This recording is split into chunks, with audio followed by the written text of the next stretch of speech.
Oh, listen up, brothers. Listen, I'm recording from a remote location today. Forgive the audio quality. All right, we're going to keep it as clean as possible, but I'm on the run, baby. Somebody's trying to blackmail me with some pictures from 2001. But you know what? Even from the witness protection program, I'm still going to do some decks and some videos for you guys. We got Wildsear out here. Fascinating build around occupying a space I haven't really seen explored in recent history. It's a neat character, too. Not sure about the story's significance. You know, he's a flamey wolf. What can we say? Probably set the California wildfires, but we're going to forgive him because he's a good boy. Now let's dive in here. We got a $65, $70 budget deck, and you've got an easy to grok, easy to play commander deck. You can give your friends, even your girlfriend if you want, or your boyfriend, dude, or a damn seagull if you're acquainted with one. I don't care. But before we dive in, let's subscribe to the channel, all right? You do this by jabbling the stumps of your fingers against the button. Only do it one time, or at least an odd number of times if you do it more than once. Feel free to join the Patreon as well. We have ad-free videos, deck doctoring, quips and jabs and stuff, man. We got a free Discord as well with all the bros. And here we got Wildsear Scouring Maw, 3 red and a green for a legendary creature, elemental wolf. It's a 6/6 with trample. Enchantment spells you cast from your hand have Cascade. This reminds me of Treebeard a little. It's aggressively costed and has a pretty defined build path. Very unique ability. It's going to get monster big really fast and could probably be a light Voltron or a commander that works in a unique color combination for auras and enchantments. So let's talk about this Cascade a little bit. Whenever you cast an enchantment spell from your hand, exile cards from the top of your library until you exile a non-land card that costs less. You may cast it without paying its mana cost. Put the exile cards on the bottom in a random order. So just for purposes of clarification, you do this before the spell you cast resolves. Goes on the stack, announce targets if it's an aura, then you actually cast the cascaded spell, which can be germane. So let's talk about some support cards here. Probably a good idea to run some in-color enchantresses. Verdurn Enchantress, 1 green creature, human druid, it's a 0/2. Whenever you cast an enchantment spell, you may draw a card. Listen, this is a gorgeous card, but pay attention to that wording whenever you cast. So this will trigger off of Cascade casts.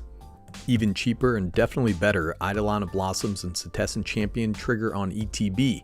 These two are the best, man. Eidolon will cascade on cast if you have a Wildsear on the battlefield because he is in fact an enchantment spell.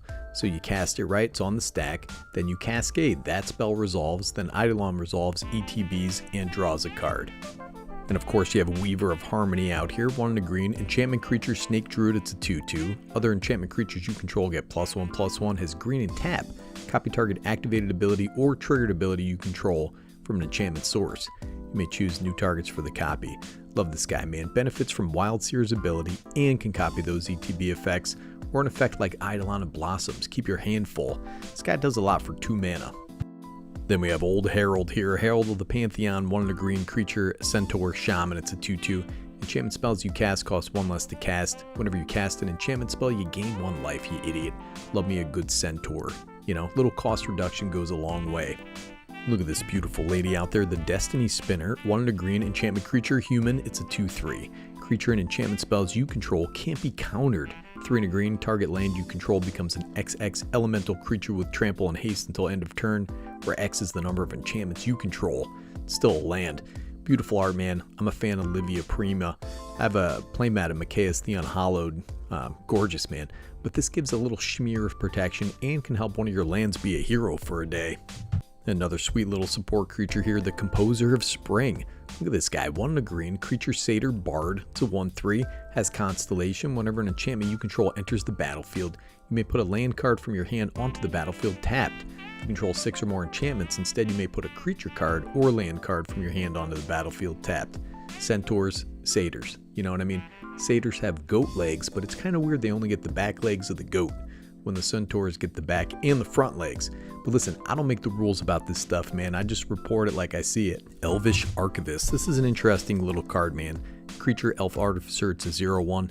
And listen, whenever 1 or more enchantments you control enter, draw a card. It's not that great, you know, but you're drawing a damn card, buddy. That's it. Not a bad support card. Wilds of Eldraine had a lot of cards that fit nicely into this deck. Oh, look at this little guy, the Tanglespan Lookout. 2 and a green for a creature satyr, it's a 2/3. Whenever an aura you control enters, draw a card. The trolls have your scent, traveler. Hurry on, let me take care of them. Now listen, how is this dude taking care of the trolls? You know what I'm saying? I don't think he's going to defeat him in combat. And he's surprisingly seductive. Alright, I'm going to leave it to your imagination, but spoiler alert, This is an aura deck. There are about 31 or so. Alright, now we set the stage. We're going to draw cards, but we got a ramp, dude. Land auras are fantastic to make that happen. Your opponents probably aren't wasting removal on lands or land auras, but if they do, then they probably won't be in bad shape if they take out one of these things. You got Wild Growth out there, Fertile Ground, classic favorite of mine. I think people should just use this more often in budget decks. You also have Gift of Paradise, Overgrowth, Weirding Wood. This gives us a good base along with some mana dorks. Now, one I wanted to point out specifically is bigger on the inside. 3 red and a green, enchantment aura, enchant artifact or land. Enchant a permanent has tap, target player adds 2 mana of any one color. The next spell they cast this turn has Cascade. Separate instances of Cascade resolve separately. Just Cascade twice if you cast a spell. If it has Cascade from our dude, we're gonna Cascade twice, brother. Damn, Martha Stewart's hiding in a phone booth, dude. Face me, Martha Stewart. Quit hiding in there. And of course you want to put in Sanctum Weaver. This weirdo in the woods is enjoying her freedom after she broke up with the Dryad of the Elysian Grove, who would also be great in this deck, but he's a little too pricey. Now you also want to pack in some beaters to wear these auras, Prime strategy is having the commander wear them, slap in with wild damage, because Wildsear is probably going to get removed, at least a couple times. By the time he costs 9 mana, you're going to be out of luck. Unless you have this guy out there, the Timber Paladin, 1 and a green, artifact creature knight, it's a 1/1. As long as this guy is enchanted by 1 aura, its base power and toughness 3/3, 2, 5/5 with vigilance, 3, 10/10 vigilance and trample. Mean looking forest dude from Dark Souls 1. Can't beat that, man. Then of course you have this guy, the Nylea's Colossus. 6 and a green, enchantment creature, giant, it's a 6/6, has Constellation. Whenever this guy or another enchantment enters, double target creature's power and toughness until end of turn.